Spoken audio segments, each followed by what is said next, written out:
उससे युद्ध ना किया और उसे बहन बना लिया, तो ये तो आपकी सगी बहन है, आप इसे क्यों मारना चाहते? भय इससे नहीं, इसके पुत्र से है, तो हमारी जो भी संतान होगी मैं आपको दे दूंगा, आप उन्हें मारना या छोड़ना आपकी मर्जी। वसुदेव सत्यवादी थे, कंस को विश्वास हो गया, कंस मान गया। और यहां वसुदेव जी अपने भवन को गए। वसुदेव महाराज को प्रथम पुत्र हुआ कीर्तिमंत नाम का। कीर्तिमंतम प्रथमजम, कीर्तिमंत नाम का पुत्र हुआ। और जो कीर्तिमंत नाम का पुत्र हुआ, वसुदेव जी उसे लेकर कंस के पास पहुंचे। कंस ने उसका नाश किया। इसके पश्चात 1 नहीं, 2 नहीं, 3 नहीं, 6 बालकों की हत्या कंस ने की। 7वें पुत्र के रूप में स्वयं भगवान शेष गर्भ में पधारे और भगवान नारायण ने माया से कहा, अरे माया तू जा और ये भगवान शेष को देवकी के गर्भ से निकालकर रोहिणी के गर्भ में स्थापित कर दे। तब उसने ऐसा ही किया माया ने, और भगवान ने माया को आशीर्वाद दिया। नामधेयानि कुर्वन्ति स्थानानि च नरा भुवि, दुर्गेति भद्रकालेति विजया वैष्णवीति च, कुमुदा चंडिका कृष्णा माधवी कन्यकेति च, माया नारायणी सानी शारदेत्यम्बिकेति च। जा, कलयुग में अनेक नामों से तेरी पूजा होगी। शारदा, अंबिका, भवानी, भद्रकाली, दुर्गा इत्यादि तेरे नामों से पूजा होगी। तू जाकर ये मेरा काम तूने सिद्ध किया है, ऐसा माया को आशीर्वाद दिया। तब तो कुछ समय पश्चात रोहिणी जी को एक पुत्र हुआ, भगवान शेष। यहाँ भगवान स्वयं तेज स्वरूप से गर्भ में विद्यमान हुए देवकी के। देवकी का तेज बढ़ गया। कंस समझ गया कि कोई तो दिव्य गर्भ में पधारा है। एक दिन कंस ने सोचा कि क्यों ना इसे मार डालूं, कहीं गर्भ से बाहर आकर यह भाग गया तो क्या होगा। तो मारने के लिए चला, पर ज्यों देवकी के दर्शन किए इसके हृदय में दुर्भावना मिट गई, अच्छी भावना जागृत हो गई। कंस सोचने लगा कि ये बहन है, स्त्रिया स्वसुर गुरु मर्त्या वधोयम यशस्त्रिय हंतनु कालमायु। बहन को मारना, अगर स्त्री को मारूंगा, ऊपर से ये बहन है, अगर इसे मारूंगा तो मेरे यश श्री का नाश हो जाएगा, इसलिए इसे मारना ठीक नहीं। तो बोले कंस जैसे दुष्ट के अंदर यह अच्छी भावना कैसे आई? तो बोले देवकी संत है, जिसके हृदय में भगवान हो वह संत है, और ऐसे संत को देखकर तो दुष्ट की बुद्धि भी बदल जाती। कंस वहां से गया, कुछ समय बीता।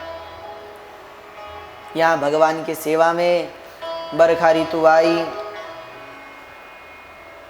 आषाढ़ ऋतु पधारी। आषाढ़ ऋतु भगवान की सेवा करती है।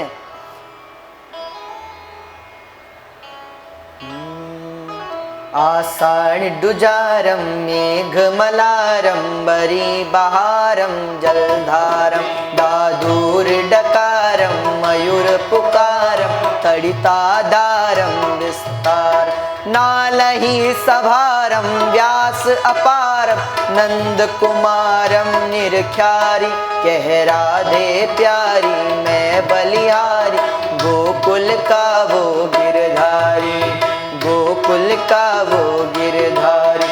तब ड्रवक ड्रवक दादु रव रव तब कैतक मोर मलार गिरा तब प्यो प्यो शब्द पुकारत चातक कुह कुह कुह गिरकंठ गिरा तब गड़ड़ गड़ड़ नव होत गड़ा तब गिरिवर पर से शिखर गड़े तब रुम झुम बरसत बरखा गड़ड़ गड़ड़ नन घोर गरजे जी गड़ड़ गड़ड़ घन घोर गरजे जी गड़ड़ गड़ड़ घन। आषाढ़ गई, श्रावण आई। श्रवण जल बरसे सुंदर सर से बादल बरसे अंबर से। श्रवण जल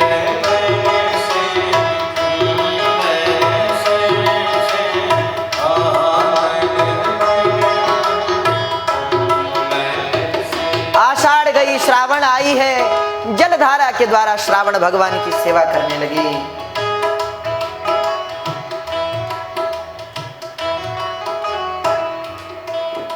भादव का महीना आया, भाद्रपद मास,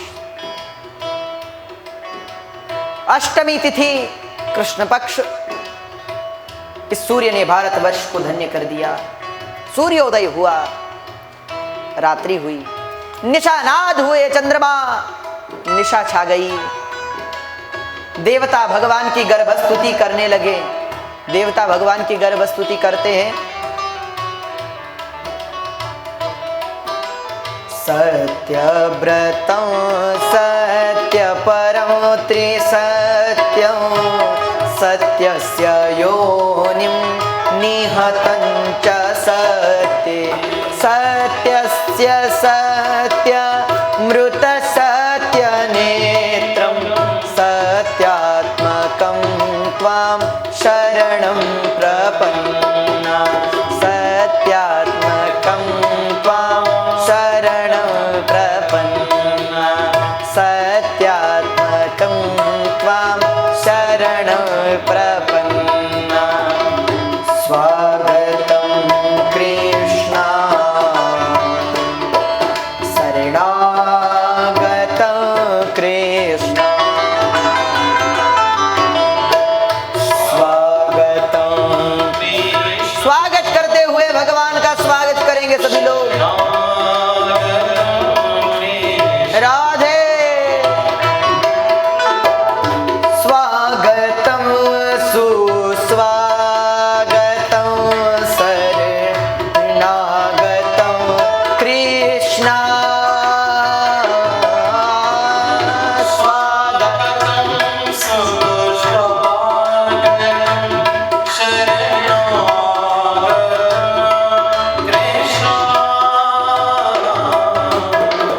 स्वागतं कृष्णा शरणागतं कृष्णा। राधे।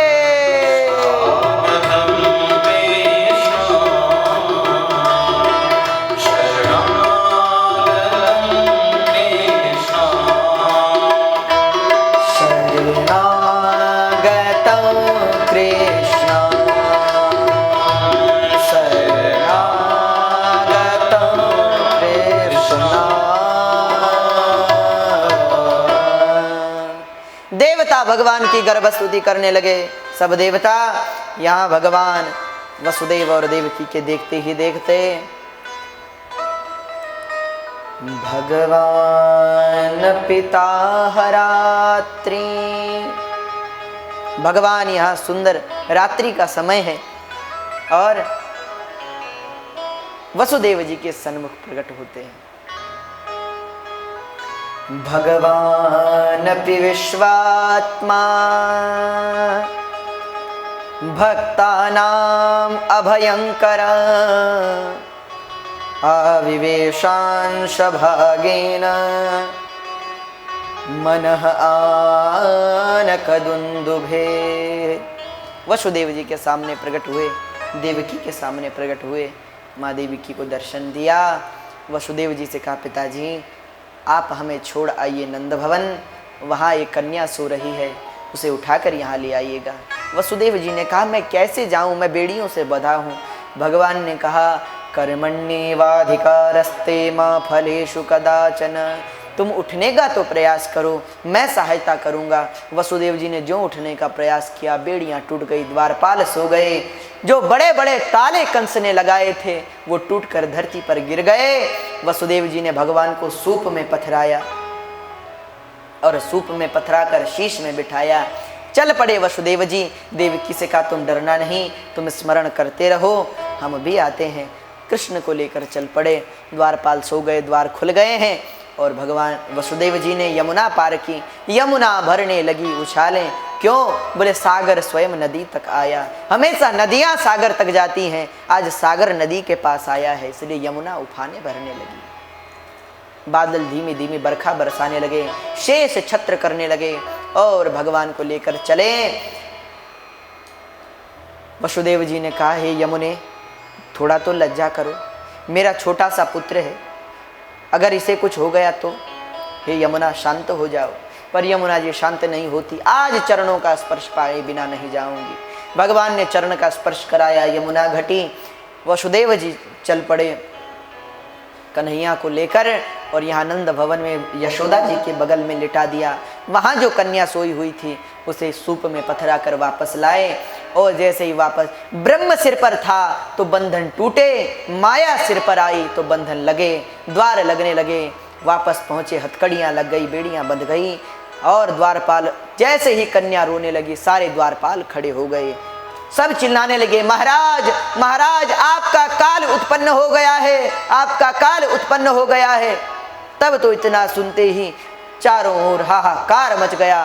कंस तो आजकल तलवार खुली रखकर ही सोता है कि न जाने कब जरूरत पड़ जाए, हाथ में लेकर ही सोया है। तलवार निकाली, दौड़ा कारागार की ओर, जल्दी जल्दी ताले खुलवाए उसने, देवकी के पास पहुंचा, देवकी ये पुत्र मुझे दे दे, ये मेरा काल है। देवकी ने कहा भैया ये पुत्र नहीं, ये तो पुत्री है। कंस ने कहा तो क्या हुआ, क्या ये मेरा नाश नहीं कर सकती?